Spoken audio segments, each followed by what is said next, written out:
Hello everybody, gather round. Today we'll be talking about episode 5 of Charmed. Let's roll the episode Dream Sorcerer. It was aired on November 4th, 1998. It was directed by Nick Mark, written by Constant M. Burge.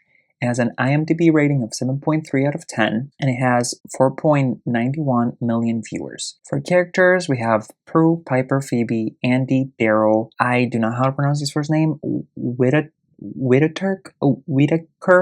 I'm just going to call him by his last name, which is Berman. I'm just going to refer him as that. And then a couple of other side characters that don't really, not that they don't matter, but we're not going to focus on that, okay? The episode opens up at Quake. Two men are hitting on Phoebe as she's walking in. She's looking really pretty. She has a very nice dress. Two men are hitting on her with very weird, cheesy pickup lines. Literally, one of them says to Phoebe, "It hurt when she fell from heaven." And another one asks her if her parents were terrorists because she's the bomb. And I'm like, babes, what? And that was 98. Like, get your life. That is so weird. But anyways, she joins her sisters while they're staring at a couple literally tongue-throating each other. And I'm like, you're out in public. Like, the PDA that y'all doing, literally they're in each other's throats. Disgusting. In the same time, a waitress, her name is Sky, brings Prue a glass of wine that another customer bought for her from across the room. So Sky puts it down. Prue looks in the direction, and the other guy kind of like picks up his drink and kind of like cheers her. And Prue tells her that, "Oh, thanks, Sky, but can you give it back to him? I'm not interested. I'm seeing somebody." So the man is Berman, which I cannot pronounce his first name. Sky brings back the drink to him, and she's like, "Oh, she said thank you. She's flattered, but she's not really interested." Because she's seeing somebody else. So the guy's like, "Oh, yeah, right." And asks Sky, "Oh, how about you? Would you like to join me for a drink?" And he kind of pulls back, and then we see that he's on a wheelchair, which it'll be of importance a little later on. Sky kind of feels uncomfortable and tells him, "Hey, like, I can't really get involved with customers like that, but thanks." So then somebody calls Sky's name to run an order, so she leaves. Then later that night, we see Sky like brushing her hair, she's wearing her jammies, and she's getting ready for bed.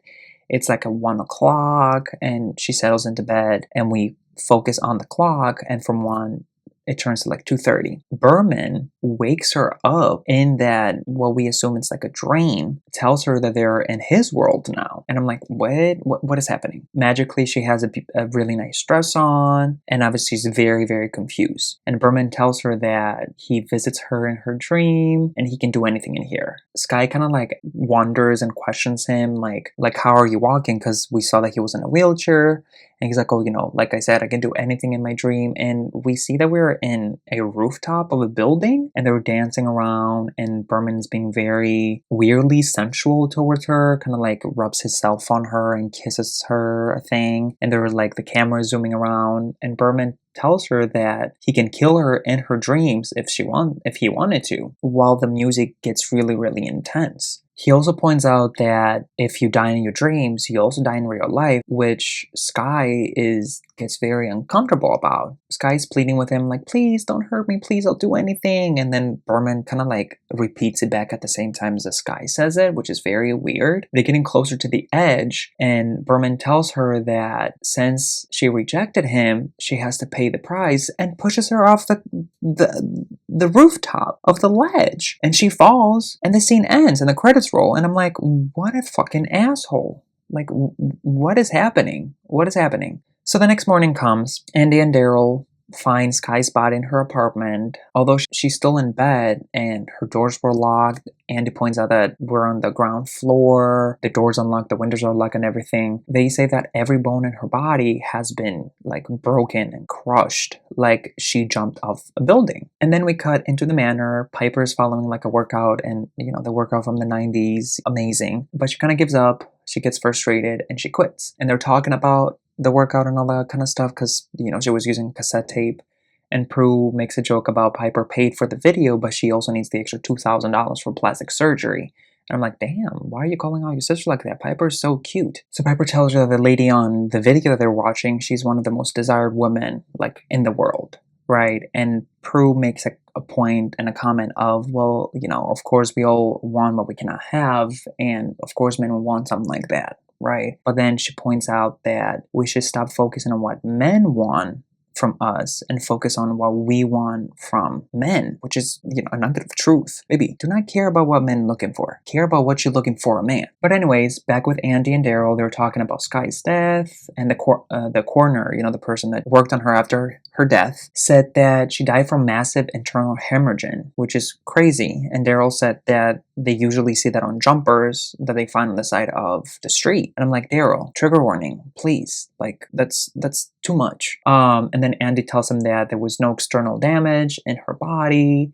And again, everything was locked, and she was inside her apartment, and they're trying to figure out how that happened, because it's very hard, and Andy does not believe that it was self-inflicted, caused by natural causes. He thinks it was murder. So then we come back at Quake, and Piper's running around, serving tables, cleaning out tables. Phoebe comes up and asks her, why are you doing that? And Piper tells her, like, oh, Sky didn't show up. So at that point, I guess they didn't know that Sky had passed away. And as they're walking back in the kitchen, Phoebe kind of shifts the conversation, tells her, I found the spell in the book and we can do it, and it's going to bring us love and this and lust and happiness, lots of happiness. And Piper's like, I don't know, girl. That sounds like personal gain, and I don't know if I want to partake in that. And Phoebe's like, oh, the book says we can reverse it, and we should try out what we can do with our powers instead of like fighting warlocks and demons. We should try and make ourselves happy, etc., etc., etc. So later that evening, Piper's in the kitchen cutting up some stuff that we can only assume is for the spell they're trying to do, and Prue walks in the kitchen and asks her, oh, what you doing? And Phoebe walks in at the same time saying like, oh, the spell calls for cayenne pepper, not so-and-so. Phoebe looks at Prue and she's like, did I say spell? I meant recipe. Piper goes in this crazy random tangent of like,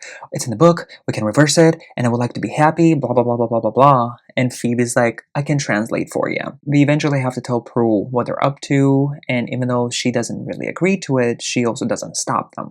Right? They're hoping that she will join, and Prue is like, no, like, I have enough going on as is. I don't need that. So Piper and Phoebe go in the attic to get ready for the spell. It's them two and then also the cat, Kit.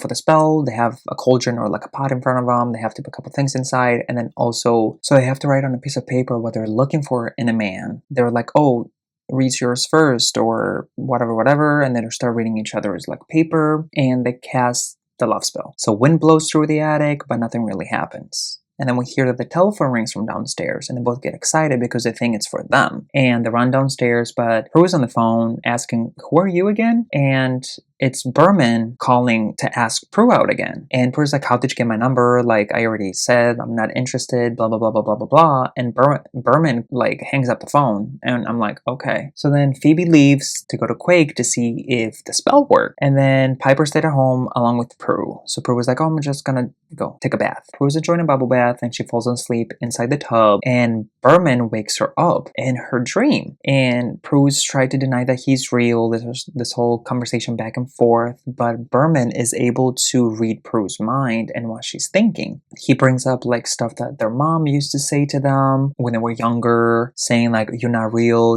that's what your mom said, so it can protect you and helps you like fight scary stuff and whatnot.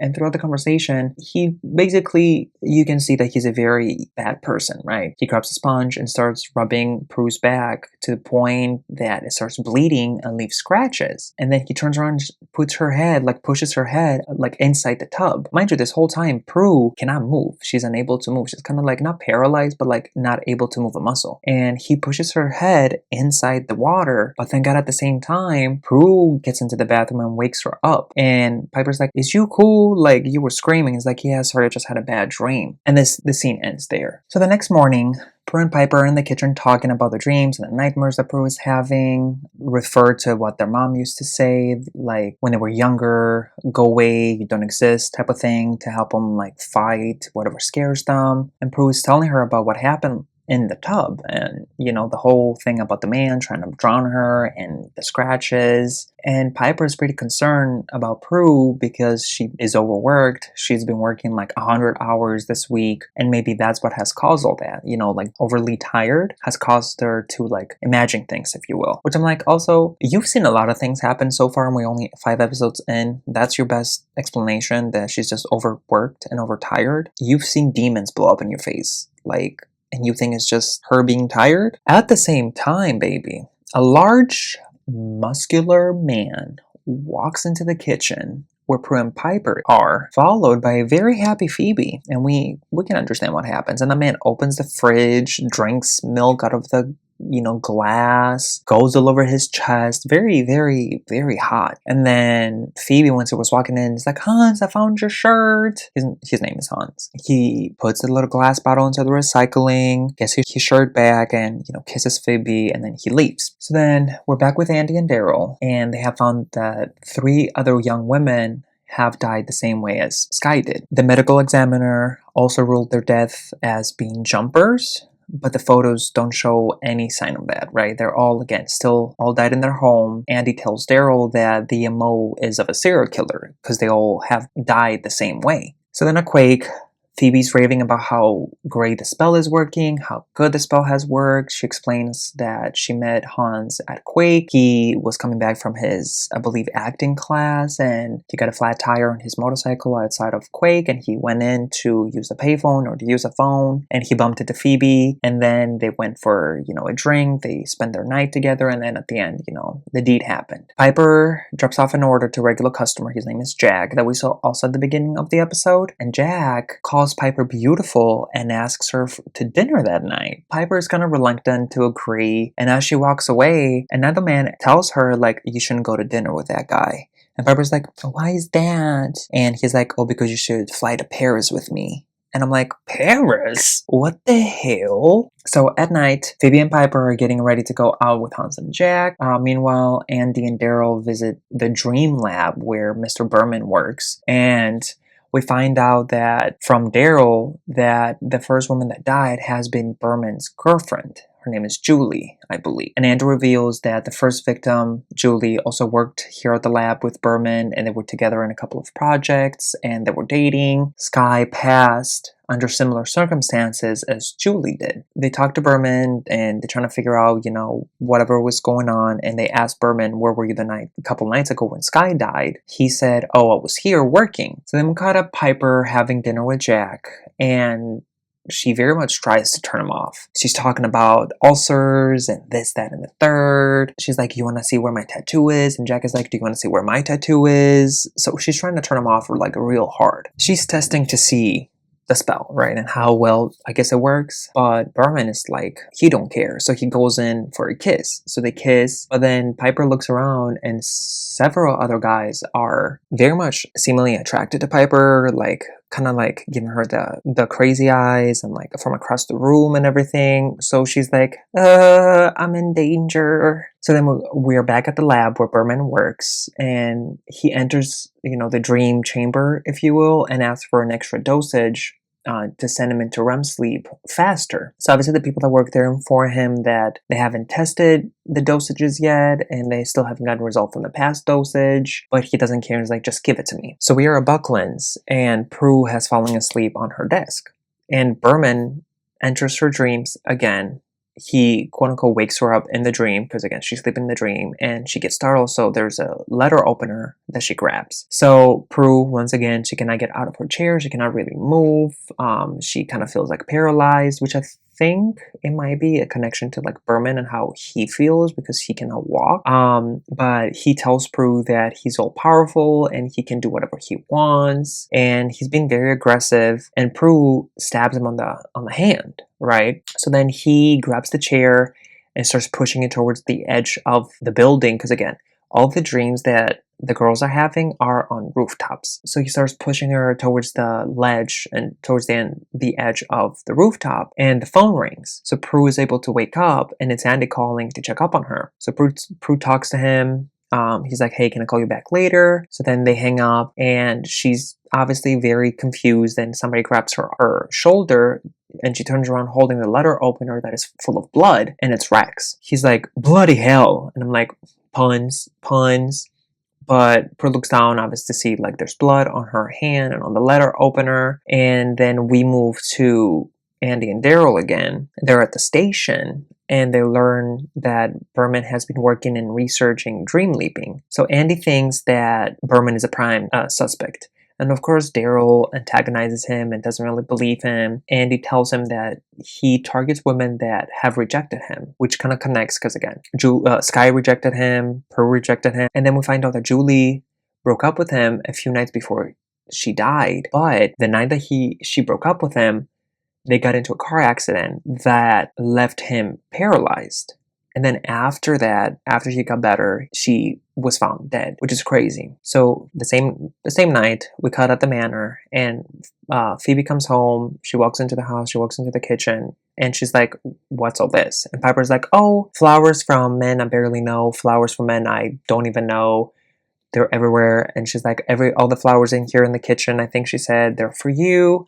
And Phoebe then, starts saying how she left Hans at the club because he was all over her and touching her and all that kind of stuff. So she just ditched him, right? So then they start having a discussion. And Piper says that although her date was perfect with Jack, did not feel genuine, did not feel real. She knew it was the influence of the spell. And Phoebe points out that maybe it wasn't, or maybe it was, but he gave him courage to say the things that he wouldn't have courage to say before. And Piper tells Phoebe that love between two people cannot be explained or conjured, and that what they did with the spell is not right. Which ultimately, I agree, right? In my opinion. And then we cut into a funnier scene that even Kit, because she was in the attic when everything happened, she has a bunch of like stray cats outside of the house just like trying to pursue her, right? Meowing at her, trying to get in, and Phoebe's like, leave her alone, you horny cats. I was like, I know that's right. So the two of them decide to ultimately reverse the spell. So the phone rings, Prue calls home and tells Piper that the man is trying to kill her again in her sleep. Piper tells her that, stay where you are, like, we'll come and get you. And Prue is like, no, like, I want you to look into the Book of Shadows to see if you can find anything on him. He calls himself a dream sorcerer, which, that's where I guess the name of the episode comes from. So then they're in the attic trying to find anything on the dream sorcerer. They can't find anything on him, right? There's nothing in the book. And Piper's like, well, the book never let us down. And Phoebe's like, what if he's not a demon or a warlock and he's immortal? Piper's like, well, he has a hell of a power. And they're trying to figure out what to do. And then they hear the phone ring again. And they're like, oh, what if it's Prue? And Phoebe's like, oh, like, we have nothing more we're gonna tell her. It's like, I don't know, but let's go. So they answer the phone. Prue's driving home, but she's tired. She's falling asleep while she's driving, right? So they try not to distract her. They try to keep her awake and on the phone and engaged. But then we hear the door, like, crazy door knock, and it's Hans yelling at Phoebe. So again, we're kind of like cut back and forth between Prue and the sisters, and we see that for a moment, like, Prue fell asleep. Berman showed up behind her, next to her, telling her, like, it's time. And then, Prue's trying to get her sister's attention, and then Hans is in the house, and there's this whole, like, mess that is he's yelling at Phoebe that since he met her, he can't do anything. All he can do is think about her. He can't sleep, he can't eat, blah, blah, blah, blah, blah, blah, blah. And then he's getting violent, and then he picks up a vase with flowers and throws it at them, and then Piper freezes him. So they run back to the phone to keep talking to Prue, but we see that she dropped the phone because she's falling asleep and they can't hear her, so they like hang up because again it was a landline, so they press the little thing on the top and they can't get to her, and then Prue ultimately falls asleep and crashes into a pool, which is crazy. And she keeps saying to herself, like, I can't fall asleep, I can't fall asleep. So then she's rushed to the hospital. She's tried to remain awake, but of course the hospital like sedates her, which is crazy. And again, Berman appears in her dream and she's on a hospital bed, and Prue has like a bandage on her head and she's in the hospital bed, and Brennan tells her like, oh, you crashed into a pole, fills her in on what's going on and how like, you really hurt me last time. And I'm like, bitch, like, grow up. And as she's laying into the bed, he offers her like a glass wine, and she knocks it off his hands, and she's trying to call, but he's like, oh, I think we're out of range, which, because again, it's in a dream. So then he takes the phone, throws it, and then grabs the bed and pushes it closer to the edge of the building again. So then Andy and Daryl are visiting Berman again and order the people that work there, the techs, to wake him up because he's in the sleep chamber or whatever you want to call it. The tech tells them that that's not easy because he has taken a lot of medicine and he's very heavily sedated. And Andy tells them that he doesn't care. They need to wake him up, whatever the cost is. You know, you have to wake him up, whatever it takes. So back at the dream world, Prue is wearing such a cute little dress and such cute shoes, and Berman picks her up out of the bed and, you know, twirls her around. And then we cut into Piper and Phoebe at the hospital because they called them, obviously, that their sister is at the hospital and they're trying to see where she's at. And the nurse in the front is like, oh, she's still on trauma 1. Like, you have to wait until she's out and then the doctor's going to be with you. And they're like, oh, okay. And run inside anyway. And then we cut back again to the lab. Andy's like pounding on the glass, like, hey, Berman, wake up, wake up. But, you know, nothing is working. And he keeps telling the workers, like, you have to wake him up right now. So at this point in this scene, we have a couple of different things happening at the same time, right? So we cut between the real world where Piper and Phoebe are in the hospital over Prue, you know, talking to her, trying to bring her back, I guess. And then we have the dream world that Prue is in with Berman. So in the real world, Phoebe and Piper are talking to Prue and she can hear them in the dream world. But Berman tells her that that can really help her because of where she is right now. Again, we cut back and forth and the sisters they know what's going on. Like, they can sense it, right? So they keep telling Prue, like, use your powers on Berman and fight him. So Berman tells her, Prue, that she's powerless here and there's nothing she can do, but Prue can hear her sisters telling her to use her power. So again, they were very close to the edge of the building, of the rooftop, and Berman kisses Prue's forehead and tells her, shall I say goodnight? And Prue says, no, let me. And she closes her eyes and she, like, uses her powers on Berman and she flings him over the edge, over the ledge, and Berman dies in front of Andy and Daryl's eyes. So then Prue regains consciousness in the hospital. Her sisters ask her, like, what happened, and she's like, oh, he's gone. And that's how that ends. So the next day, Piper and Phoebe visit Prue at the hospital and they bring, like, carts of, like, all the flowers that the men gave them. And also they tell Prue that they have reversed the spell and they call the people they were messing with. So, like, Phoebe calls Hans and Piper called Jack, and neither of them really remember what happened. So then Andy walks in to say hi and check on Prue, and the sisters walk out so they can give him some space. And Andy has brought cheeseburger and fries for Prue, which is her favorite food, and kisses her and tells her, oh, I'm so glad that all of the bones in your body, they're not broken. And she gets surprised by that statement. She's like, what? And it's like, yeah, because of the car accident. And then the episode ends. So now to the analysis. So overall, pretty, I guess, solid episode, if you will. Let's start with power count. Piper used her power once to freeze Hans. Phoebe has no premonitions. And then Prue used her power once to throw Berman off the building. Now, as an episode, it was not terrible. It did feel very, like, fast-paced comparing to the other episodes. Even my analysis, like, when I was writing everything down, just felt like it went pretty fast. Let's say comparing to the other episodes, I felt like a little slower, a little taking more of their time, a little slow burn. This one, it was in a span of, like, I think a day in charmed episode manner. Like, it all happened within a day or two, right? So, like, the pacing to me felt pretty decent. Like, I didn't mind that it was pretty quick, right? That there wasn't, like, a lot of build up and a lot of, like, not story necessarily, because we love a good story, but, like, the pacing to me felt pretty decent. Now, the idea of the story was pretty good, but there was some creepy parts. But let's talk a little deeper into the analysis, right? So this is the first episode in which there is no magical enemy at all, technically, because even a dead man dating Yama, even though he wasn't an enemy, he still posed threats, but he was magical, right? In this episode, behind all of this was just a, like, normal man, right?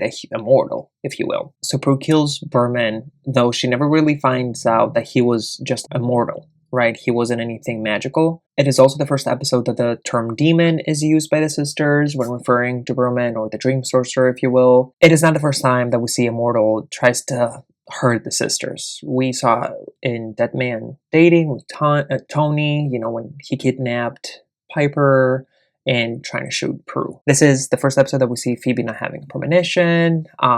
This is the first episode we see Prue using her powers with her eyes closed. It's the first episode that the antagonist is defeated without the power of 3, if you will.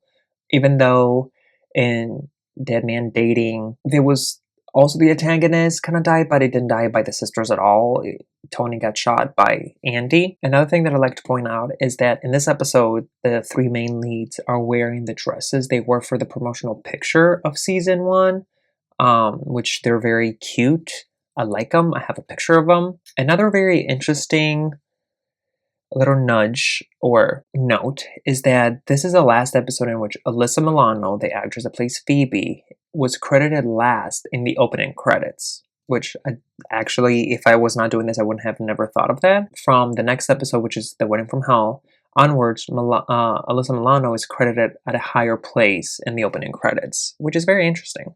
I never caught that, because I usually skip the intro, especially now that they took the original song out instead of the song that I had before when it was originally aired.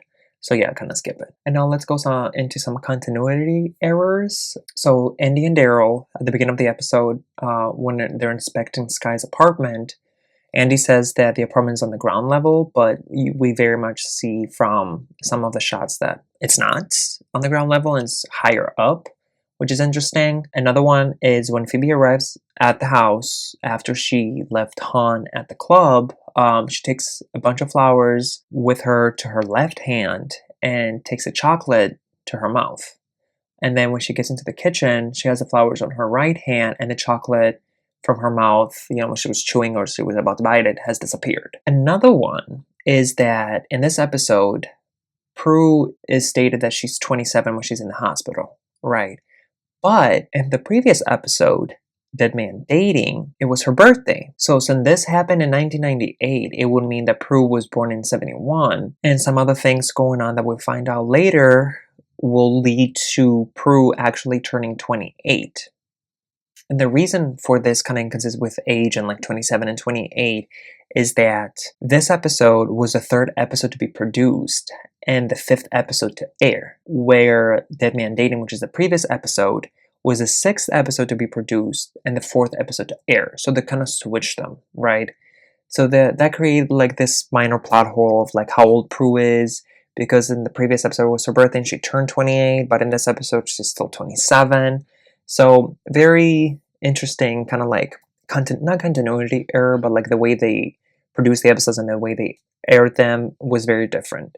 Because in the next episode that we're going to talk about, episode 6, I believe was produced earlier than what it was actually aired. But yeah, that was Dream Sorcerer. I think I would give it a 6 out of 10. It was decent. It wasn't horrible. Again, some of the things in this episode were kind of weird, especially when you think of the sisters doing the love spell, even though it's in the Book of Shadows, to find love, and that's okay. But then this man goes into people's dreams and kills them, which is very invasive. That's very much wrong. But with the love spell, it seems like people lose their will, the personal will, to love and care about people, and they are very obsessed with the sisters.